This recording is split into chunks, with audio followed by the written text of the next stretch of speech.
Bienvenido, querido oyente, a un lugar donde los misterios cobran vida. Aquí te traemos relatos atemporales de detectives ingeniosos, motivos ocultos y giros inesperados. Ya sea el encanto audaz de Tommy y Tuppence o el agudo intelecto de Poirot, cada historia te invita a pensar, a sentir y a resolver el caso. Mantén la curiosidad y bienvenido a El Guardián de los Cuentos de la Noche. El correo matutino llegó al piso londinense de Hercule Poirot con su habitual puntualidad a las 8:30.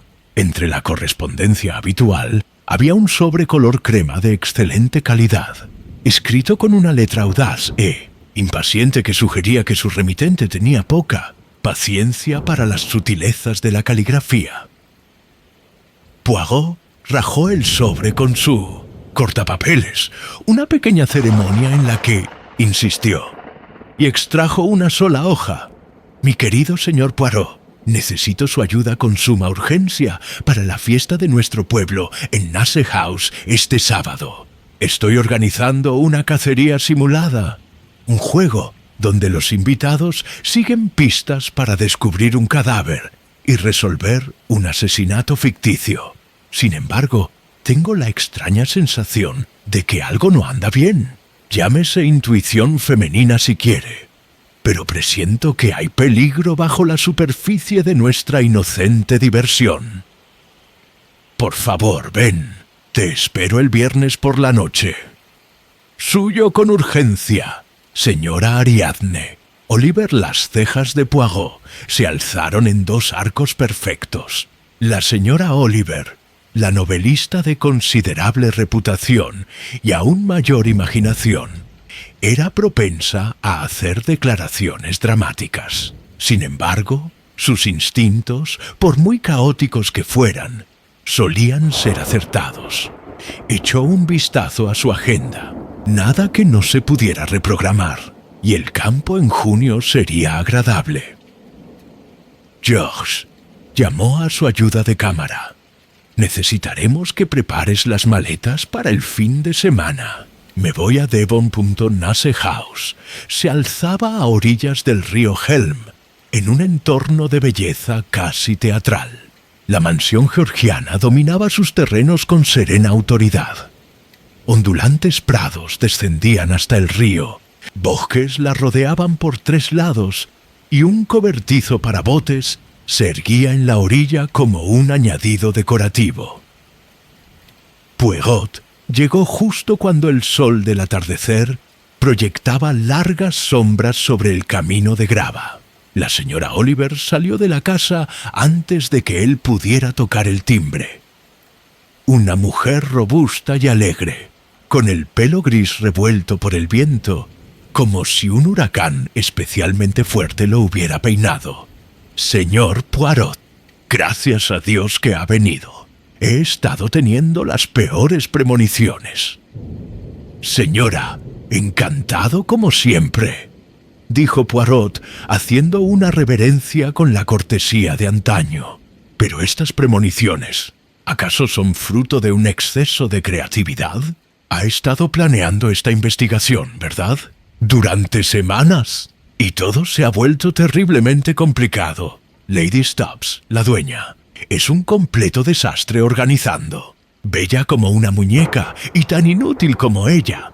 Su marido, Sir George, tiene la paciencia de un santo, aunque sospecho que le interesa más su cuenta bancaria que la felicidad de su esposa». Tomó aire y continuó apresuradamente. «Luego está Michael Weyman, el joven arquitecto que está restaurando la extravagancia junto al río, taciturno y artístico, ya sabes de esos. Y la señora Folliat, la viuda del anterior propietario, que vive en la casa de campo y la trata como si aún fuera suya. A eso se suma Marlene Tucker, la chica del pueblo que hace de cadáver en mi cacería de asesinatos, y su madre, que limpia aquí y está al tanto de todo». «Señora, señora», dijo Poirot, levantando una mano en señal de contención. «Me abruma usted con tantas personalidades. Quizá deberíamos pasar al interior y me contará con más calma qué le preocupa. La señora Oliver lo condujo a través de un elegante vestíbulo hasta un salón donde le habían servido el té.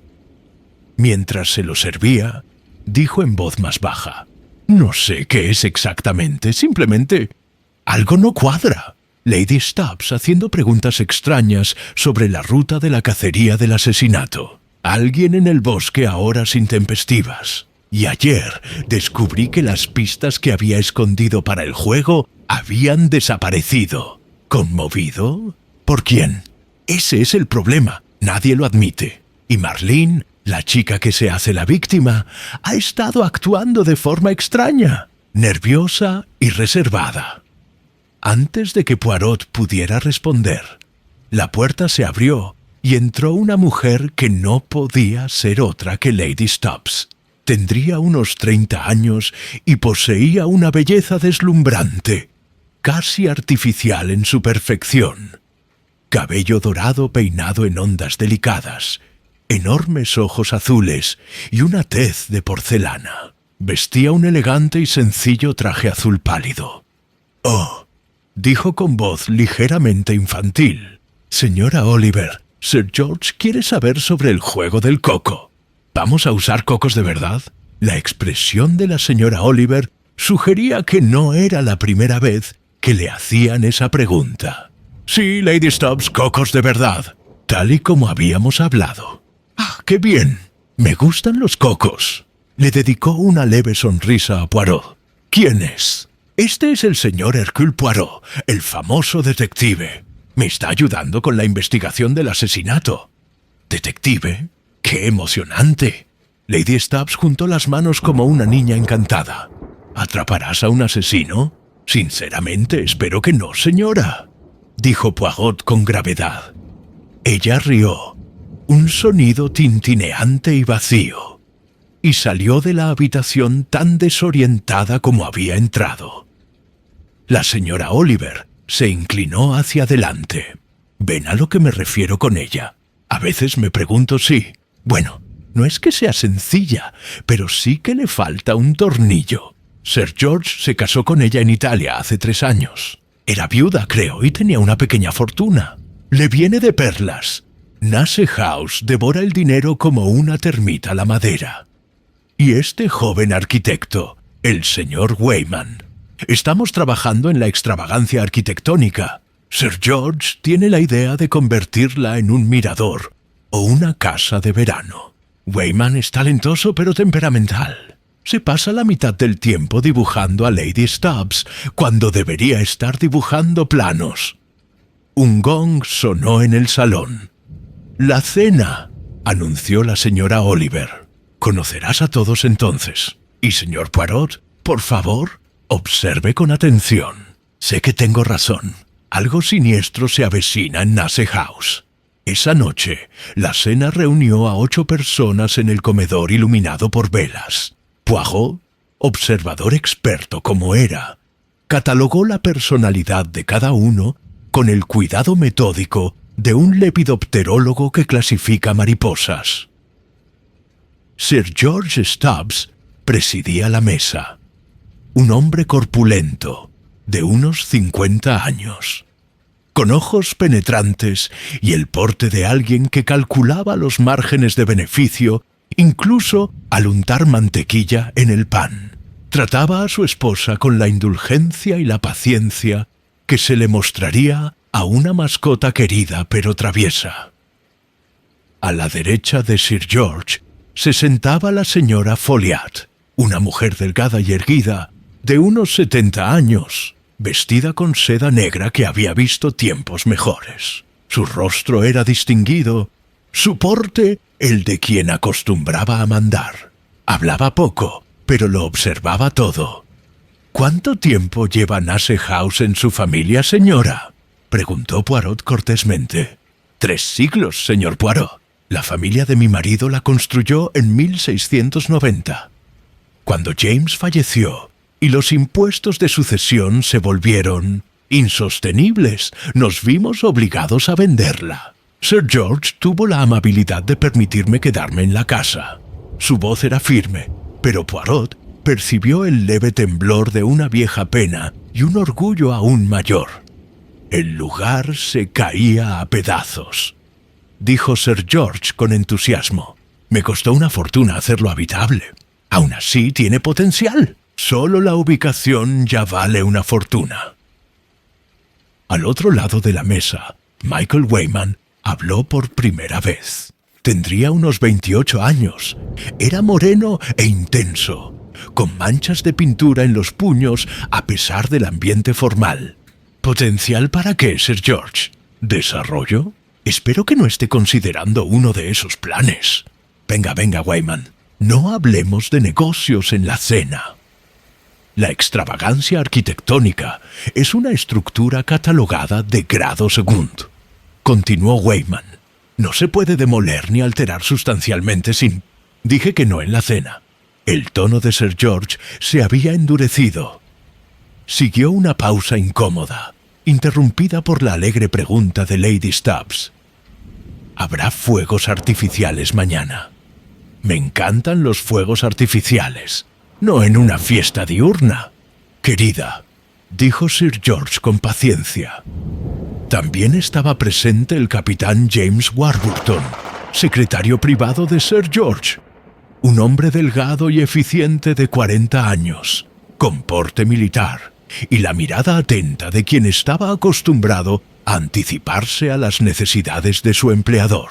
Comía poco y hablaba poco, pero Poirot notó que seguía los movimientos de Lady Stubbs con una expresión que podía ser de preocupación o algo completamente distinto.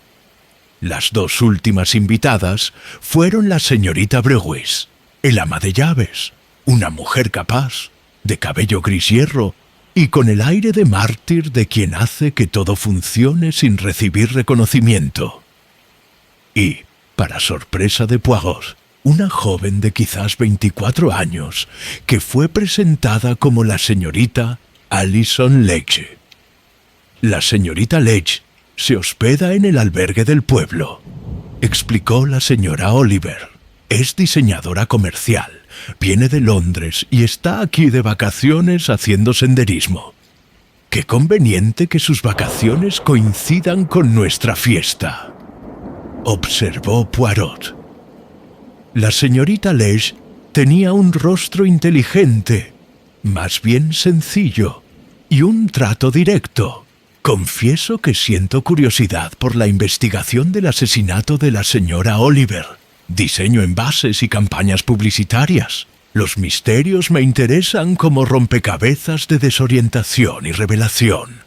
Ah, entonces tenemos mucho en común, mademoiselle. Ella sonrió.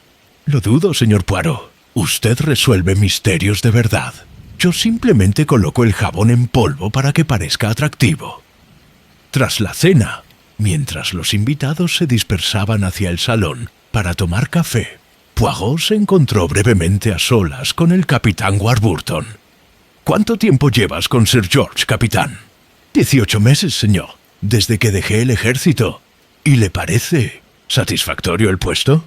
La mandíbula de Warburton se tensó casi imperceptiblemente. Sir George es un jefe exigente pero justo. ¿Y Lady Stubbs? ¿También debe ayudarla con su correspondencia y sus compromisos? Lady Stubbs requiere muy poca ayuda, Monsieur Poirot. Sus intereses son sencillos. Su tono sugería que había mucho que decir. Antes de que Poirot pudiera insistir, apareció la señorita Brewis con café, y el momento pasó. Más tarde, al salir a la terraza a tomar el aire, Poirot se encontró con la señora Folliat, de pie sola en la oscuridad, mirando hacia el río. «Usted sigue queriendo mucho a esta casa, señora», dijo con dulzura. Se giró, y a la luz de la luna su rostro parecía esculpido en mármol. «Uno nunca deja de amar lo que ha perdido, Monsieur Poirot. La casa nos recuerda, aunque ya no nos pertenezca. A veces me parece oír a mi hijo Henry llamándome desde el bosque, como cuando era niño». Hizo una pausa. Murió en 1944, Normandía, Lo siento, señora. Todos sufrimos pérdidas, señor. La guerra no perdonó a nadie. Se recogió el chal. Debe perdonar la melancolía de una anciana. Mañana será un día de celebración. El pueblo siempre disfrutó de nuestras fiestas en tiempos pasados. Me alegra que Sir George continúe con la tradición. Se dirigió hacia la casa y se detuvo. La señora Oliver tiene razón en estar preocupada. Hay algo que no anda bien. Lo he notado estas últimas semanas. Esté atento mañana, señor Poirot. Nasse House ya ha sido testigo de tragedias. Me temo que podría volver a serlo. El sábado amaneció radiante y cálido. De esos días perfectos de verano inglés que solo existen en la memoria y en la ficción. A las 10, los jardines de Nasse House se transformaron en un estallido de color y actividad. Banderines ondeaban entre los árboles. Los puestos ofrecían de todo, desde mermelada casera hasta lectura de la fortuna, y una pequeña noria giraba lentamente junto al juego de derribar cocos. Poirot, impecable con su traje de lino blanco, observó la escena con el porte de un general que pasa revista a sus tropas. La señora Oliver apareció a su lado, con semblante preocupado. «Todo está saliendo mal. La tetera tiene una fuga. Lady Stubbs ha desaparecido y a Marlene Tucker, la chica que interpreta al cadáver, se la vio por última vez comiendo fresas cuando debería estar en su puesto en el cobertizo para botes. Cálmese, señora. ¿A qué hora comienza su cacería de asesinos? Las 3 en punto. La primera pista está escondida en la tienda de la adivina, y el rastro conduce finalmente al cobertizo para botes donde Marlene será asesinada, estrangulada con una cuerda. Muy dramático. Y los invitados deben determinar quién es el asesino a partir de varias pistas colocadas allí. Y la solución a este simulacro de asesinato. La señora Oliver bajó la voz. Fue la esposa del jardinero por celos. Pero eso es un secreto hasta que los jugadores lo resuelvan. Poirot asintió lentamente. ¿Y ha comprobado usted que Mademoiselle Marlene está en su puesto? Todavía no. Esa pobre niña probablemente se esté atiborrando de helados. Su madre, la señora Tucker, limpia aquí y la consiente muchísimo. Revisaré el cobertizo para botes antes de que empiece el partido. Quizás debería comprobarlo yo, señora. Tiene usted muchas responsabilidades. Además, sonrió con una suave vanidad. Las pequeñas células grises me sugieren que sería prudente. Se abrió paso entre la multitud que se agolpaba hacia el río. El bosque se estrechaba en este punto, y el sendero que conducía al embarcadero descendía abruptamente entre árboles que formaban un túnel de sombra verde. Los pájaros cantaban entre las ramas, y en algún lugar una banda interpretaba una marcha alegre. La caseta de botes se alzaba a la orilla del agua, una pequeña estructura decorativa con una plataforma de observación en la parte superior y un espacio para guardar las embarcaciones en la inferior. La puerta estaba entreabierta. «¿Mademoiselle Marlene?», llamó Poirot. No hubo respuesta. Empujó la puerta un poco más y entró. El interior estaba en penumbra, iluminado únicamente por las ventanas polvorientas que daban al río. Unas cuantas barcas viejas descansaban sobre soportes cubiertas con lonas. Cañas de pescar colgaban de las paredes, y tendida en el suelo, en un rayo de sol, cuidadosamente dispuesta con un cordón escarlata alrededor del cuello, yacía Marlene Tucker. Por un instante, Poirot creyó que la muchacha interpretaba su papel con encomiable dedicación. Luego, su ojo experto notó el ángulo de la cabeza, la absoluta quietud y la leve decoloración que ya comenzaba a aparecer en su rostro. Mademoiselle Marlene no estaba fingiendo estar muerta. Fue asesinada. En menos de una hora, el ambiente festivo de la fiesta se había transformado en algo mucho más siniestro. La policía llegó con admirable rapidez. Primero la policía local, y luego el inspector Bland de Exeter, un hombre íntegro, de mirada penetrante y con el cauteloso respeto por Poirot, que solía mostrar la policía provincial británica. Según el médico, fue estrangulada con una cuerda entre las 2 y las 3, le informó Bland. La cuerda era de cáñamo común, de las que se pueden encontrar en cualquier ferretería. No había señales de forcejeo, lo que sugiere que la víctima conocía a su agresor o que fue tomada completamente por sorpresa. Se encontraban en el despacho de Sir George, acondicionado como sala de operaciones. A través de las ventanas, la celebración continuaba discretamente. A nadie se le había permitido marcharse. «La joven Marlene», dijo Poirot. «Háblame de ella. 15 años, señor. Vive en el pueblo con su madre, que trabaja aquí como limpiadora. Su padre falleció hace 5 años. Según todos los testimonios, una chica normal y corriente, ni brillante ni problemática. Le gustaba el cine, las historias románticas, ese tipo de cosas. ¿Y su madre? La señora Tucker está, como es lógico, muy angustiada. La tenemos en la cocina con el médico». Bland consultó sus notas. Lo interesante es esto. Vieron a Marlene comiendo fresas en la carpa de té alrededor de la 1. Después de eso, nadie admite haberla visto hasta que descubrieron el cuerpo a las 3:15. La búsqueda del asesino debía comenzar a las 3 en punto, reflexionó Poirot. Así que Marlene debería haber estado en posición en el cobertizo para botes a las 2:30 como muy tarde. Esa fue su instrucción.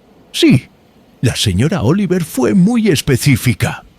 Entonces alguien, dijo Poirot en voz baja, sabía exactamente dónde estaría Marlene y cuándo estaría sola. Alguien que comprendía las condiciones de este juego.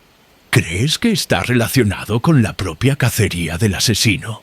Estoy pensando, inspector, que debemos considerar con sumo cuidado quién conocía los detalles del elaborado plan de la señora Oliver.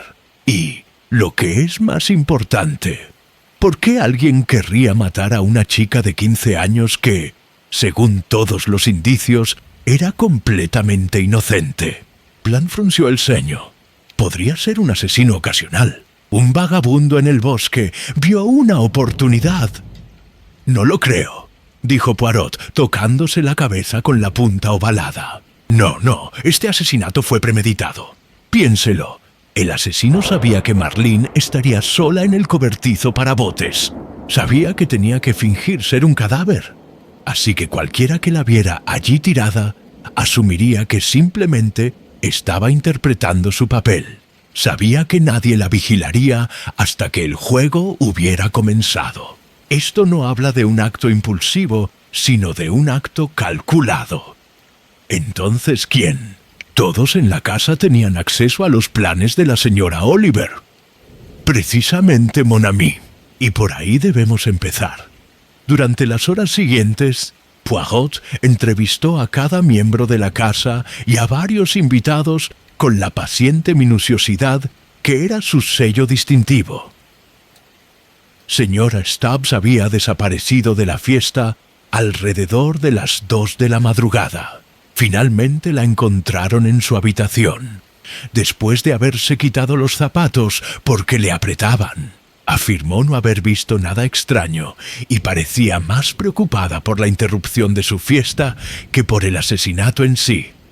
«Pobrecita Marlene», dijo vagamente. «Iba a fingir que estaba muerta, ¿no?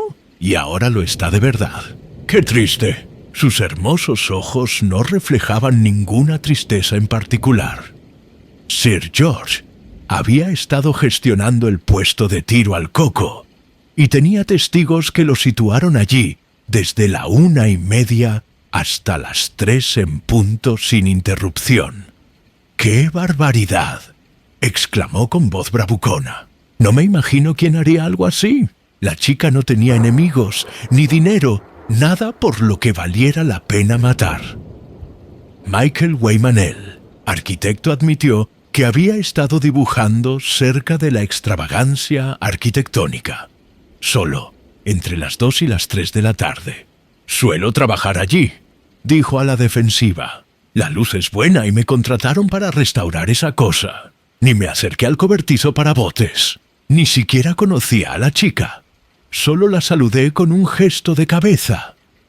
Capitán Warburton había estado ayudando con la organización, moviéndose entre varios puestos. Su coartada era menos sólida. Podía justificar la mayor parte de su tiempo, pero no todo. Puede que me haya acercado al sendero del río sobre las 2:30, admitió a regañadientes.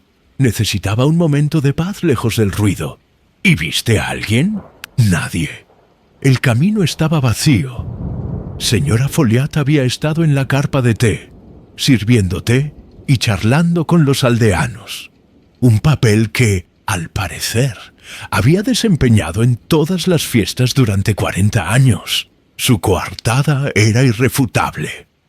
«Conozco a Marlene desde que nació», le dijo a Poirot, y por una vez su serena fachada se resquebrajó. Su abuela trabajaba en Nasse House en tiempos de mi suegra.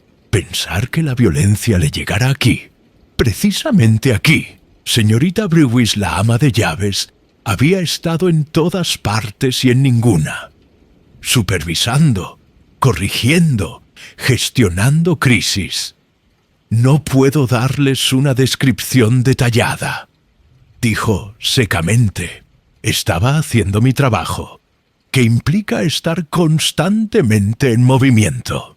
Puede que haya pasado por el sendero junto al río. No lo recuerdo». Señorita Alison Legge, la joven diseñadora, había estado observando la fiesta con interés profesional, tomando notas para una posible campaña publicitaria. Según afirmó, «Me fascina cómo los eventos del pueblo crean identidad comunitaria», explicó. «Todo es como una experiencia diseñada. Los puestos, los juegos, las jerarquías sociales que se muestran». «¿Dónde estabas entre las 2 y las 3, mademoiselle?»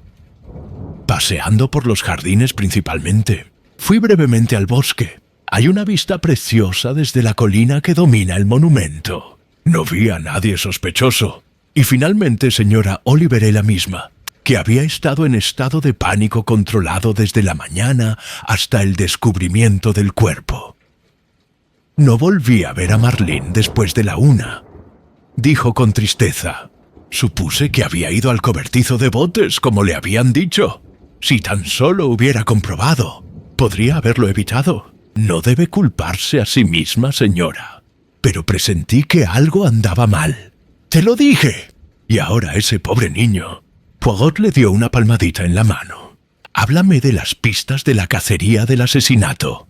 Dijiste que habían sido alteradas». «Sí. A principios de semana escondí sobres con pistas a lo largo de la ruta. Cuando los revisé el viernes, 2 habían sido abiertos y vueltos a sellar». «Mal. ¿Cuáles 2? La que está en la carpa de la adivina. Esa es la primera pista. Y la que está cerca de la construcción extravagante». Poirot entrecerró los ojos. «El lugar donde trabaja el señor Weyman. Interesante. ¿Crees que él...» «Todavía no pienso nada, señora. Simplemente observo y archivo los hechos. Las pequeñas células grises necesitan el alimento adecuado antes de poder funcionar». Al anochecer, Poirot había logrado una visión más clara, aunque aún persistían muchas incógnitas. El inspector Bland se unió a él en el estudio cuando, finalmente, se permitió la salida de los últimos invitados a la fiesta. «Registramos la habitación de Marlene en la cabaña de su madre», informó Bland. «Encontramos esto escondido debajo de su colchón». Dejó un sobre de manila sobre el escritorio. Dentro había 3 cosas.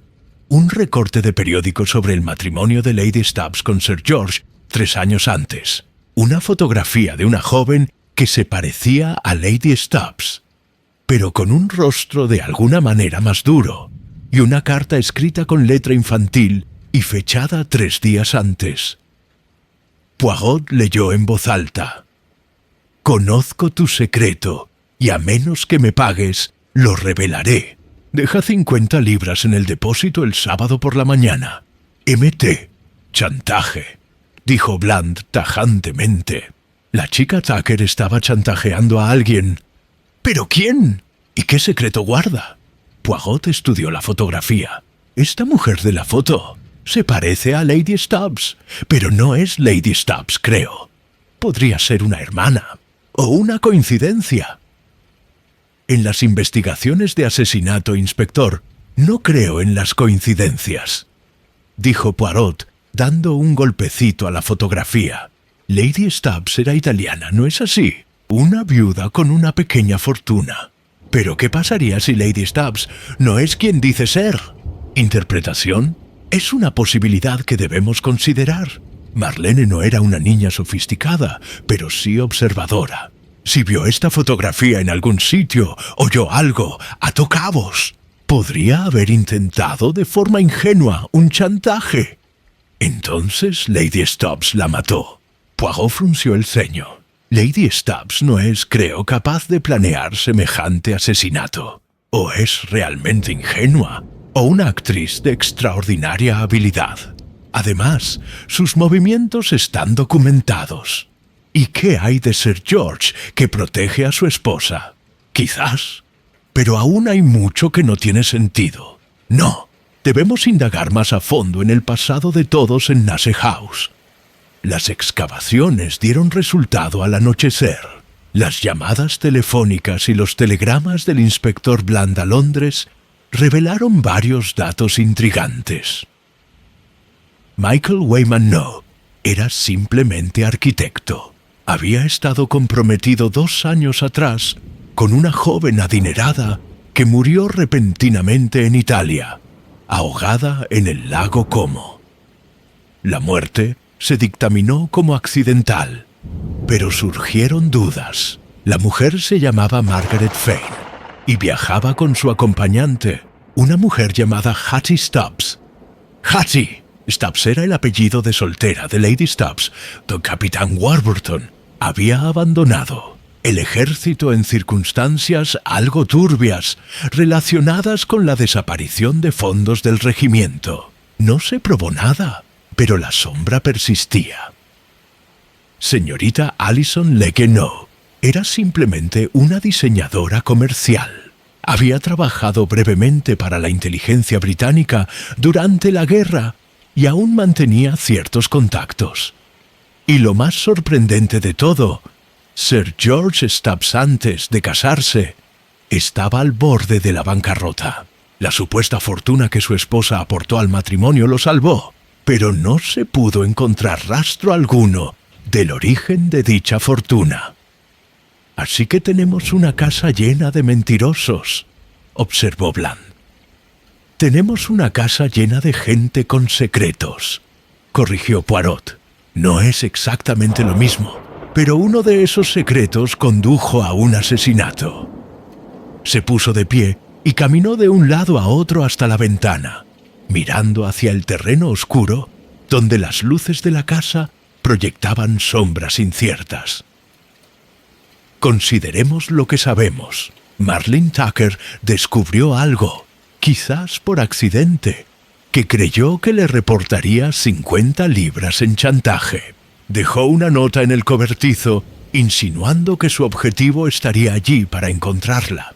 Pero en lugar de pagar, la persona a la que intentó chantajear decidió eliminar la amenaza. La cacería del asesino le brindó la oportunidad perfecta. Un escenario prefabricado donde una chica, muerta en el cobertizo para botes, parecería completamente normal hasta que fuera demasiado tarde. Pero, ¿quién movió las pistas de la señora Oliver a principios de semana? Alguien que necesitaba asegurarse de comprender los detalles exactos. Alguien que estaba planeando un asesinato y necesitaba saber con precisión cuándo y dónde estaría Marlene a solas. Podría ser casi cualquiera. Ah, pero no pudo ser, mon ami. Porque quien movió esas pistas tenía que saber de la investigación del asesinato de antemano, antes de que fuera de dominio público. La señora Oliver ultimó sus planes el martes. Las pistas se movieron el miércoles o el jueves. Así que buscamos a alguien que tuvo conocimiento y oportunidad desde el principio. Bland consultó sus notas. La señora Oliver habló de los planes con Lady Stubbs, la señorita Brewis y la señora Folliot a principios de esa semana. Cualquiera de ellas podría haberlo mencionado a otros miembros de la casa. O bien, dijo Poirot en voz baja, Menagent, uno de ellos es el asesino. A la mañana siguiente se produjo un giro inesperado que cambió por completo el rumbo de la investigación. Lady Stubbs había desaparecido. La señorita Brewis descubrió la desaparición al llevar el té de la mañana. La cama de Lady Stubbs estaba ocupada, pero ella no estaba. En su armario faltaban algunas prendas. Su vestido más práctico, zapatos para caminar y un abrigo ligero. Su joyero permanecía intacto. «¡Se ha escapado!», dijo Sir George con voz grave. De repente parecía mayor, y su fachada de buen humor se desmoronó. Debería haberlo previsto. Poirot lo miró fijamente. «Ahora me dirá la verdad, Sir George. Toda la verdad». Sir George se desplomó en una silla. «Muy bien, Hattie, Lady Stubbs no está del todo bien de la cabeza. Estaba en una institución en Italia cuando la conocí. Su familia tenía dinero, pero se estaba extinguiendo. Ella era la última. Me casé con ella en parte por su fortuna, lo admito, pero también porque me daba lástima. Es como una niña, ¿sabe? Necesita que la cuiden. Y su fortuna, más pequeña de lo que anunciaban, admitió Sir George. Apenas suficiente para mantener Nasse House en funcionamiento. Pero ahora, levantó la vista. ¿Crees que ella mató a esa chica? Creo que su esposa puede estar en peligro, dijo Poirot. Hábleme de Margaret Fane. Sir George palideció. ¿Cómo lo? La policía no es tonta. Margaret Fane murió en Italia. Hattie Stubbs estaba con ella. Ahora Michael Weyman aparece en su casa, restaurando la locura. ¿Es esto una coincidencia? Weyman era el prometido de Margaret, dijo Sir George a regañadientes. Culpó a Hattie del ahogamiento. Dijo que debería haber pedido ayuda antes, que no era competente para cuidar de Margaret. Apareció aquí hace 6 meses exigiendo dinero y amenazando con un escándalo. Lo contraté para que trabajara en la construcción extravagante para que se callara. ¿Chantaje? No exactamente. Más bien es un entendimiento. Yo le pago generosamente y él se guarda sus acusaciones para sí mismo. Los ojos de Poirot brillaron. Así que Weyman tenía motivos para odiar a Lady Stubbs y estaba cerca del castillo cuando mataron a Marlene. Esto es de lo más interesante. Se volvió hacia el inspector Bland. Debemos encontrar a Lady Stubbs inmediatamente. Registre minuciosamente los terrenos, el bosque, el río, cada edificio. La búsqueda se prolongó durante toda la mañana. Mientras tanto, Poirot solicitó una entrevista privada con la señora Folliot en el salón. La anciana lo recibió con su compostura habitual, aunque Poirot notó la tensión alrededor de sus ojos. «Ha sido usted muy paciente con todos nosotros, Monsieur Poirot. ¿Ha descubierto quién mató a la pobre Marlene? Creo que estoy cerca, señora, pero debo hacerle algunas preguntas que pueden resultarle dolorosas». «Estoy acostumbrado al dolor». «Tu hijo Henry murió en la guerra. Pero tenías otro hijo, ¿no?» El rostro de la señora Folliot se convirtió en una máscara. Sí, Edmund estaba perturbado. Después de la guerra, desapareció. Nunca hablamos de él, porque deshonró a la familia, porque trajo horror. Su voz era apenas un susurro. Edmund estuvo involucrado en actividades del mercado negro después de la guerra. Contrabando, fraude, cosas peores. Cuando la policía empezó a investigar, Huyó a Italia. Después supimos que había muerto en un accidente de barco. Recé para que fuera cierto, pero temías que no lo fuera. Cuando Sir George llegó con su nueva esposa, pensé que estaba viendo un fantasma. La mujer a la que llamaba Hattie se parecía tanto a alguien que había visto en una fotografía. Una mujer con la que Edmund había tenido una relación en Italia. Me dije a mí misma que me lo estaba imaginando, que el dolor me había trastornado. Pero la duda nunca me abandonó. ¿Y Marlene Tucker? ¿Podría haber sabido algo? La señora Tucker, la madre de Marlene, era sirvienta aquí en tiempos de Edmund. Puede que haya visto fotografías, oído cosas. Si habló con Marlene. Un grito desde fuera los interrumpió. El inspector Bland irrumpió en la habitación. ¡La hemos encontrado! Lady Stubbs, en el cobertizo para botes. Muerta. Lady Stubbs yacía donde había estado Marlene Tucker, en la misma posición, con el mismo cordón escarlata alrededor del cuello. Pero a diferencia de Marlene, no había muerto rápidamente. El médico estimó que había sido estrangulada en otro lugar, y el cuerpo fue trasladado al cobertizo para botes varias horas después. Probablemente lo mataron anoche, dijo el inspector Bland con voz sombría, entre la medianoche y las 3 de la madrugada. Lo trajeron esta mañana antes de que nadie se levantara. El segundo asesinato en el mismo lugar, meditó Poirot. ¿Por qué? ¿Qué mensaje transmite el asesino? ¿O es simplemente por conveniencia? La casa de botes está aislada. No hay nada conveniente en regresar a la escena del primer crimen. Esto es deliberado. Un patrón, una firma. La mirada de Poirot estaba perdida. El asesino nos está diciendo algo, si somos lo suficientemente perspicaces para verlo.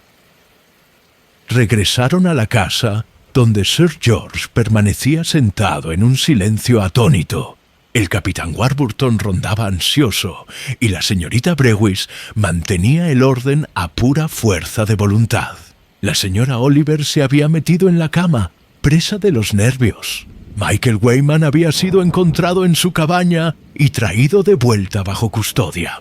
La señorita Ledge había insistido en quedarse, alegando interés profesional en la investigación. Debemos centrar nuestra atención, dijo Poirot a Bland. 2 asesinatos, ambos por estrangulamiento, ambos en la casa de botes. Lady Stubbs fue asesinada en otro lugar y trasladada, lo que requirió un esfuerzo físico considerable. Esto sugiere que se trataba de una persona fuerte, probablemente un hombre. Weyman no tiene coartada para lo de anoche. Ni el capitán Warburton, ni el propio Sir George, por cierto. Poirot solicitó todas las pertenencias de Marlene a la sala de pruebas de la policía. Entre ellas, encontró un pequeño diario con entradas esporádicas, la mayoría sobre estrellas de cine y chismes del pueblo. Pero una entrada de hacía 10 días le llamó la atención.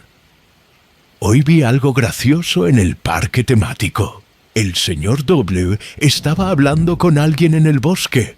Parecía estar hablando en secreto. No pude ver quién era, pero le dieron dinero, muchísimo. El señor Weyman, dijo Bland. ¿Pero quién le pagaba? Esa es la cuestión, ¿no? Marlene vio a Weyman recibiendo dinero. Quizás intentó chantajearlo con eso. ¿Pero quién le pagaba a Weyman y por qué? Poirot solicitó otra entrevista, esta vez con el capitán Warburton.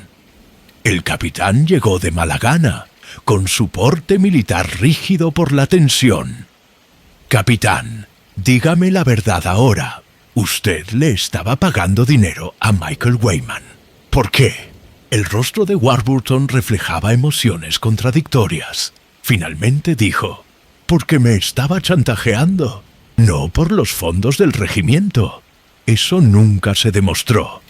Sino por mi relación con Lady Stubbs. Ah, ¿estabas enamorado de ella? Dios mío, sí. Era tan indefensa, tan vulnerable. Sir George la trataba como a una idiota decorativa. Pensé que podía protegerla, darle algo de felicidad. Éramos discretos, pero Weyman nos vio juntos un día. Amenazó con contárselo a Sir George si no le pagaba. ¿Y lo sabía Sir George? No lo sé, no lo creo. Pero ahora Hattie está muerta y yo... Su voz se quebró. Poirot lo miró con compasión. No creo que usted haya matado a ninguna de las dos mujeres, capitán. Pero debe contárselo todo al inspector Bland. Puede ayudarnos a encontrar al culpable. La tarde trajo otra revelación. La señorita Alison Ledge solicitó hablar a solas con Poirot. No he sido del todo sincera sobre el motivo de mi visita, admitió. Me dedico al diseño, eso es cierto. Pero también me pidieron que viniera a Nasse House los servicios de inteligencia británicos. Habían recibido información de que se habían fotografiado documentos confidenciales aquí, posiblemente por un agente extranjero. Poirot arqueó las cejas. ¿Lady Stubbs era una espía? No era Lady Stubbs, era otra persona de la casa. La información sugería que Sir George estaba siendo chantajeado por la condición de su esposa para que le diera acceso a sus contactos comerciales. Varios de ellos están involucrados en contratos de defensa. Yo estaba aquí para observar e informar. ¿Y observaste algo útil? Nada concreto, pero sí vi a Michael Weyman varias veces en el bosque, reuniéndose con alguien. Desde esa distancia no pude identificar quién era. ¿Encontrarse con alguien o seguir a alguien? La señorita Ledge frunció el ceño. Ahora que lo menciona, seguirlo sería más preciso. Parecía estar observando en lugar de saludar. Las piezas del rompecabezas empezaban a encajar en la mente de Poirot, pero aún quedaban varias lagunas. Esa noche solicitó una última reunión. Todos los sospechosos en el salón a las 9. El desenlace clásico, dijo la señora Oliver con nerviosismo. Salió de su habitación, pálida pero decidida. ¿Vas a revelarlo todo? Voy a intentarlo, dijo Poirot. Aunque confieso, señora, que este caso ha sido más complejo que la mayoría. La psicología de ella ha sido particularmente intrincada. A las 9 en punto, se reunieron en el salón de Nasse House. El inspector Bland apostó agentes en las puertas. Estaban presentes Sir George Stubbs, el capitán Warburton, Michael Weyman, la señorita Brewis, la señora Folliot, la señorita Alison Ledge y la señora Oliver. La tensión era palpable. Poirot estaba de pie frente a la chimenea, con las manos entrelazadas a la espalda y la cabeza ligeramente inclinada, como si escuchara voces que solo él podía oír. «Damas y caballeros», comenzó. Nos hemos reunido para hablar de dos asesinatos, los de Marlene Tucker y Lady Stubbs. Aparentemente, estos crímenes parecen obra de un asesino que utilizó la investigación criminal de la señora Oliver como tapadera para un asesinato real. Pero les sugiero que esto no es lo que ocurrió en absoluto. Hizo una pausa, dejando que las palabras se asentaran. Comencemos con Lady Stubbs. ¿Quién era ella en realidad? Sir George nos ha dicho que era mentalmente inestable, que estuvo internada en un psiquiátrico en Italia y que fue rescatada por sus impulsos caritativos. Pero yo sostengo que Lady Stubbs no era ni simple ni indefensa. De hecho, era una actriz astuta que interpretaba un papel, el de una esposa hermosa y superficial, a la que se podía controlar y manipular. Sir George empezó a protestar, pero Poirot levantó una mano. ¿Por qué iba a interpretar ese papel? Porque la mujer que conocíamos como Hattie Stubbs no era Hattie Stubbs en absoluto. La verdadera Hattie Stubbs, la mujer con problemas en la institución, murió 2 años antes de que Sir George la conociera. La mujer que la sustituyó era alguien completamente distinta. alguien que necesitaba una nueva identidad y vio una oportunidad. «Eso es absurdo», exclamó Sir George. «Yo lo habría sabido. ¿Lo harías? La conociste en una institución donde apenas hablaba, donde su familia confirmó su identidad. La verdadera Hattie Stubbs no tenía parientes cercanos ni amigos que la conocieran bien en los últimos años. Era perfecto para una suplantación, especialmente si la imitadora se parecía a la original». La señora Folliot habló con voz temblorosa. ¿Quién era ella entonces? «Ella era», dijo Poirot en voz baja, «la esposa de su hijo Edmund». El silencio era absoluto. Edmund Folliot fingió su muerte en Italia, continuó Poirot, pero no murió. En realidad, él y su esposa urdieron un plan. Su esposa se haría pasar por la verdadera Hattie Stubbs. Se casaría con un inglés adinerado y compartirían las ganancias. Sir George, que buscaba una solución a sus problemas financieros, era la víctima perfecta. ¿Pero cómo? Susurró la señora Folliot. La verdadera Hattie Stubbs falleció convenientemente justo antes de la visita de Sir George. Sospecho que fue asesinada. La esposa de Edmund la suplantó, con la ayuda de documentos falsificados y la complicidad de personal corrupto de la institución. Sir George, desesperado por dinero, hizo pocas preguntas sobre una heredera mentalmente inestable con una fortuna. «¿Dónde está Edmund ahora?», preguntó el inspector Blancpain. Poirot se volvió hacia Michael Weyman. «Quizás el señor Weyman pueda decírnoslo. Lo han estado buscando, ¿verdad? Porque creían que Edmund y su esposa eran los responsables de la muerte de Margaret Fane». El rostro de Weyman estaba pálido pero desafiante. «Asesinaron a Margaret». Descubrió que Hattie Stubbs era una impostora. Había conocido a la verdadera Hattie años atrás. Cuando amenazó con desenmascararlos, la mataron. Lo hicieron parecer un accidente. Llevó 2 años intentando demostrarlo. ¿Así que viniste a Nasse House buscando venganza? ¿Buscando justicia? Sabía que esa mujer era una impostora. La seguí, la vigilé. La vi encontrarse con un hombre en el bosque. Edmund estaba segura. «Y Marlene Tucker te vio observando», dijo Poirot. «Intentó chantajearte». «¿Qué hiciste? Nada. Yo no maté a esa chica. No estaba ni cerca del cobertizo para botes». «Ah, pero sí que estaba usted, señor. Le vieron en el sendero junto al río en el momento crucial». «¿Por quién?» «Por mí», dijo una voz suave. Todos se volvieron. La señorita Brewis, el ama de llaves, se había levantado de su silla. Su rostro era sereno, pero le temblaban las manos. «Vi al señor Weyman cerca del cobertizo para botes alrededor de las 2:30, dijo. «Pero no dije nada porque yo también estaba allí y vi quién mató realmente a Marlene Tucker». Poirot observó a la señorita Brewis con interés. «Nos contará lo que vio, mademoiselle». La señorita Brewis juntó las manos. «Fui al cobertizo de botes para revisar los preparativos de la cacería del asesinato. Soy responsable de que todo funcione correctamente, ¿saben? Llegué alrededor de las 2:15 y oí voces dentro. Marlene hablando con alguien. No podía oír bien, pero Marlene parecía asustada. Luego oí un forcejeo y un horrible jadeo». «¿Por qué no interviniste?» «Me asusté. Me escondí detrás de los árboles.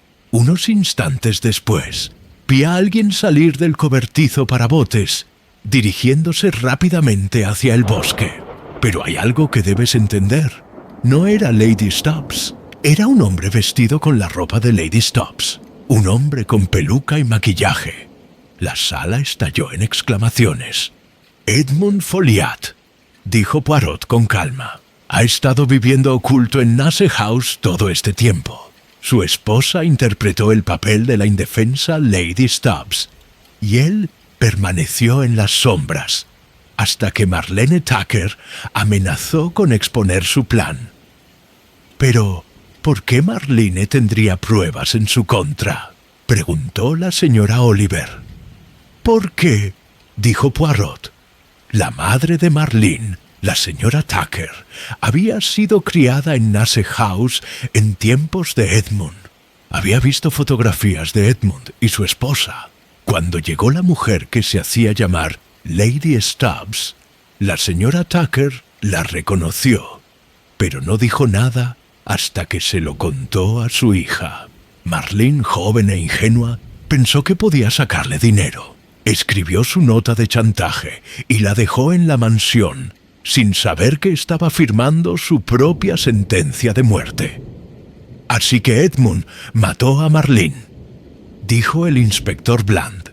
¿Pero quién mató a la esposa de Edmund, la falsa Lady Stubbs? Ah, ahí es donde la psicología se vuelve más interesante, dijo Poirot. Verá, la falsa Lady Stubbs decidió que ya no necesitaba a Edmund. Había logrado su objetivo. Una identidad respetable, un marido rico, una posición en la sociedad. Edmund era un estorbo, un vínculo con un pasado criminal. Así que planeó eliminarlo y quedarse con todo para sí misma. ¿Entonces mató a Marlene?, preguntó Sir George confundido. No, Edmund mató a Marlene para proteger su secreto, pero después su esposa vio una oportunidad. Mataría a Edmund, haciendo parecer que él había matado a Marlene y luego había huido. Ella quedaría como la afligida e inocente Lady Stubbs. Pero Lady Stubbs ha muerto. Esa fue la venganza de Edmund, dijo Poirot en voz baja. Cuando se dio cuenta de que su esposa pretendía traicionarlo, la mató primero. Simuló su muerte para que pareciera que huía tras asesinar a Marlene. Colocó su cuerpo en el cobertizo para botes, el escenario de su propio crimen, como una especie de poesía retorcida. Luego desapareció. La señora Folliot se puso de pie bruscamente. No, se equivoca. Poirot se volvió hacia ella con infinita dulzura. Señora, lo siento, pero me he equivocado en una cosa. Edmund Folliot no ha desaparecido. ¿Sigue aquí? ¿Dónde?, preguntó Bland. Él está en esta habitación. La tensión era palpable. Todos se miraban con repentina suspicacia. Poirot caminó lentamente hasta situarse frente al capitán Warburton. Tras abandonar Inglaterra, Edmund Folliot se sometió a cirugía plástica, cambió su apariencia, obtuvo credenciales falsas y se reinventó como el capitán James Warburton. Solicitó un puesto con Sir George y consiguió acceso a Nasse House, la casa de la que una vez había huido en desgracia. Desde allí podía vigilar la suplantación de identidad de su esposa, reunirse con ella en secreto y asegurarse de que su plan se desarrollara sin problemas. Warburton, Edmund, miró a Poirot con ojos sin vida. «No puedes probar nada de esto». «Oh, pero sí puedo. Sus huellas dactilares coincidirán con los registros del servicio militar de Edmund Folliot. Su conocimiento de Nasse House es demasiado íntimo para un simple empleado de 18 meses. Y lo más revelador, usted mató a su esposa porque se había enamorado de verdad de Sir George y planeaba confesarlo todo y empezar de nuevo. «Me traicionó», exclamó con furia acumulada durante décadas. «Después de todo lo que hice, de todo lo que sacrifiqué, quiso tirarlo todo por la borda por ese idiota. Se lo merecía. ¿Y Marlene Tucker? ¿Qué se merecía?» El rostro de Edmund se contrajo. «La pequeña idiota me vio encontrarme con mi esposa en el bosque. Me vio sin mi disfraz del respetable capitán Warburton. Se creía muy lista con sus exigencias de chantaje. Tuve que silenciarla. Usaste la ropa de tu esposa para implicarla en el asesinato. Debería haber funcionado. Todos habrían pensado que Hattie mató a la chica y huyó. Entonces yo podría haber desaparecido y empezar de cero en otro lugar. Pero tú, miró a Poirot con odio. Tú, con tu psicología y tus pequeñas neuronas, no pudiste dejarlo estar. El inspector Bland avanzó con las esposas, pero Edmund se movió con una velocidad desesperada. Sacó un cuchillo y agarró a la señora Folliot, atrayéndola hacia sí. «Madre», dijo, y su voz se quebró al pronunciar esa palabra. Lo siento por todo, Edmund». El rostro de la señora Folliot estaba surcado de lágrimas. «Mi hijo, mi pobre y malvado hijo». Durante un largo instante permanecieron inmóviles. Madre e hijo, unidos por la sangre y separados por abismos insalvables de culpa y dolor. Entonces Edmund la soltó, dejó caer el cuchillo y extendió las manos para que le pusieran las esposas. «Estoy cansado», dijo simplemente, «muy cansado de fingir ser otra persona». A la mañana siguiente, Poirot se sentó con la señora Oliver en la terraza de Nasse House, contemplando el apacible fluir del río hacia el mar. La policía se había llevado a Edmund Folliot durante la noche. La señora Folliot había regresado a su casa, acompañada por la señorita Brewis, quien demostró ser más compasiva de lo que nadie había imaginado. Sir George estaba reunido con sus abogados, intentando desenredar el embrollo legal de su matrimonio bígamo con una mujer que no era quien decía ser. La señorita Alison Legge había regresado a Londres para presentar su informe. Michael Weyman por fin había encontrado una paz amarga, sabiendo que la muerte de Margaret Fane sería investigada de nuevo. «Debí haberlo visto antes», dijo la señora Oliver con tristeza. Todas esas pequeñas pistas, el extraño comportamiento de Lady Stubbs, la excesiva atención del capitán Warburton hacia ella, la supuesta muerte de Edmund Folliot. No se preocupe, señora. La mente humana está diseñada para aceptar la explicación superficial. Vemos a una mujer hermosa actuando de forma necia y asumimos que, en efecto, es necia. Vemos a un militar y asumimos honor y rectitud. Estas suposiciones son las herramientas con las que los astutos criminales se esconden a plena vista. Pero ustedes los desenmascararon. Poirot sonrió. Tengo la ventaja del escepticismo, señora, y mis pequeñas células grises insisten en el orden y la lógica. Cuando la historia superficial no se ajusta a la verdad psicológica, debo indagar más profundamente. Pobre chica Marlene, si tan solo no hubiera intentado chantajearlo. Si tan solo es una frase peligrosa, señora. Podríamos decir, si tan solo Lady Stubbs, la falsa Lady Stubbs, no hubiera sido codiciosa. Si tan solo Edmund Folliot no se hubiera corrompido por la guerra y sus consecuencias. Si tan solo la señora Folliot hubiera sido menos orgullosa y hubiera buscado ayuda para su atribulado hijo. Pero estos si tan solo no cambian lo sucedido. Solo nos enseñan que la naturaleza humana es compleja y que las semillas de la tragedia a menudo se siembran mucho antes de la terrible cosecha. La señora Oliver guardó silencio un momento y luego dijo: «Nunca volveré a escribir otra novela de caza de asesinos. Eso sería una lástima. Tu cacería del asesino era ingeniosa. No es culpa tuya que un verdadero asesino la haya usado como tapadera». «Supongo que no», dijo, animándose un poco. «Aunque podría escribir una novela sobre ello. Cambiaría todos los nombres, por supuesto. Quizás la ambientaría en un lugar completamente distinto. Eso sería lo más apropiado, señora». Se sentaron en un agradable silencio, observando a una familia de patos cruzar el río nadando. Finalmente Poirot se levantó. «Debo regresar a Londres. Hay otros asuntos que requieren atención, y mi ayuda de cámara estará preocupado. El orden de mi apartamento se resiente en mi ausencia». «Gracias, señor Poirot». Por todo. Hizo una reverencia. Ha sido un placer servirle. Mientras el taxi lo alejaba de Nasse House, Poirot reflexionó sobre la extraña alquimia que transforma la representación teatral en tragedia. Una simulada investigación por asesinato, concebida para entretener, había destapado asesinatos reales, dolor real y el veneno corrosivo de la codicia y el engaño. Pero el orden se había restablecido. Los culpables serían llevados ante la justicia. Los inocentes podían comenzar a sanar. Las pequeñas células grises habían funcionado magníficamente.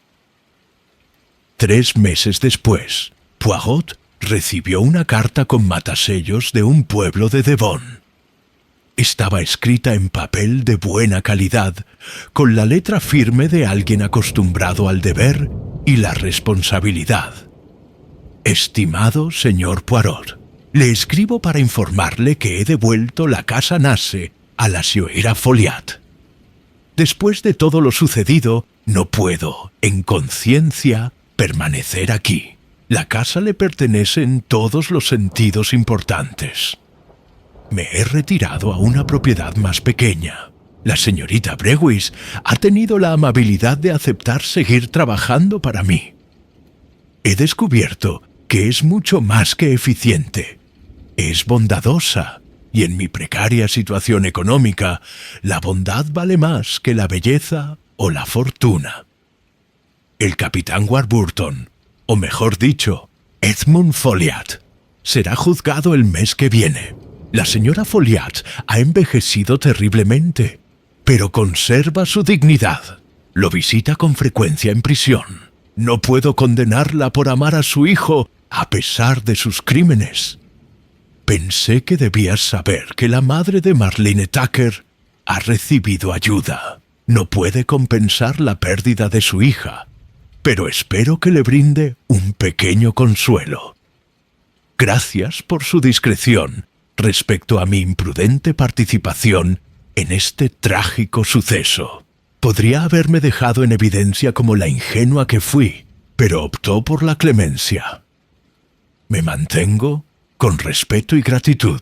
George Stubbs Poirot dobló la carta con cuidado y la guardó en el cajón de su escritorio reservado para la correspondencia valiosa. Luego se levantó, se ajustó la corbata frente al espejo y se alisó el magnífico bigote con un leve gesto de satisfacción.